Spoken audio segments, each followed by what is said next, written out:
Sir, is there anything you'd like to say before I impose sentence? Yeah, Your Honor, I got some words I'd like to say to the public and to yourself. Go ahead. Anything you'd like to say?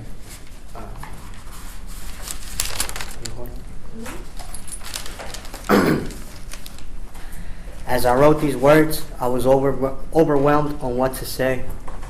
For now, I will only say what is necessary. To begin with, I want to apologize to my community, my Latino, Hispanic, Mexican community. I am a proud Mexican national whose actions have brought great shame and dishonor to our people who come to the United States in search for a better living, a dream that I have taken for granted, which has filled my heart with shame. The actions I took on the night of March 22nd do not define who my people are. I apologize with the utmost respect to all immigrants from all walks of life. I want to apologize to my family and friends who may not be present but are praying for me. I have let them down and I have failed them. I know that right now my words hold little, if any, value to the Garcia family, which is understandable. As a man, I stand before you humbly, full of guilt and shame, for unrightfully, unjustifiably taking the most valuable gift granted to us all, life. I make no excuse for my behavior. I do, however, realize how drug abuse and not understanding how to identify your emotions alters the mind's ability to make sound decisions. My shame as a man comes from the inability to control my emotions. I can't explain my mind that night. However, deep down within, I knew I was wrong. The moments leading up to me turning myself in were spent in a church, not making me a saint, but evidence to myself that I was still human, that God never abandons you even in your darkest hour. It sparked a glimmer of hope, and that's something I've never felt. I could have easily blown my brains out, but I wanted to accept my responsibility for my actions. After all, I am a man. Sobre todo, le quiero pedir de corazón sincero y derrotado a la familia García que perdone mis acciones. No necesariamente a mi persona, pero a esos hechos de ese día, para un día lograr sanar ambos. Si me entregué y confesé mis hechos, fueron por el amor que le tuve a la señorita García. Estoy dispuesto a aceptar todo lo que venga frente de mí, pero que quede claro, aquí no va a venir nadie a poner un precio a mi cabeza. Por eso estoy dispuesto a morir. Humildemente su servidor. Gracias. Thank you. Sir, you ended up pleading guilty to a felony firearm, which carries a maximum penalty that must be of 2 years, that must be served first.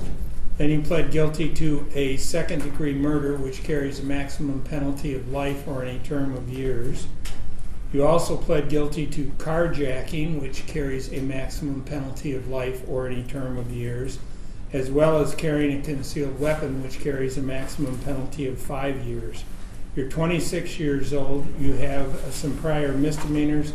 You've been in jail at least twice, and you've been on probation before. This was a situation, sir, where you took the life of Ruby Garcia, who was a young lady who had everything in front of her. You were arguing with her. This was on US 131. You ended up shooting her multiple times. She was shot in the chin, the left temple, the upper arm, the hand, the head. And you started shooting when you were in the car, and then you took her out of the car, put the gun to her head, and pulled the trigger and shot her again. There is just no justification or excuse for this. Your sentencing guidelines call for a minimum sentence between 171 months and 285 months, also 19 to 38 months, or 270 months to 450 months on the second-degree murder, and that's a range of 22.5 years to 37.5 years for your minimum sentence.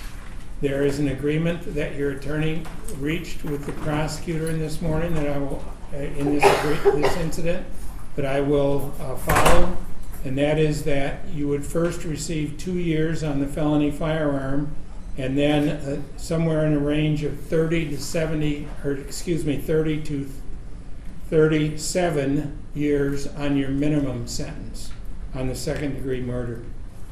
This, sir, was a cold-blooded, intentional killing. This young lady was shot several times, and then you put the gun right to her head and pulled the trigger. There is just no reason for this, no justification, no excuse whatsoever. You, sir, are a cold-blooded murderer. This is an intentional crime, and you are a danger to society. You are a very violent individual, and you need to be removed from society. It is the sentence of this court that, first of all, you be committed to the Michigan Department of Corrections, serve a minimum of 2 years on the felony firearm. After that, you will serve 37 years to a minimum of 100 years on the second-degree murder. Concurrent to those, you'll serve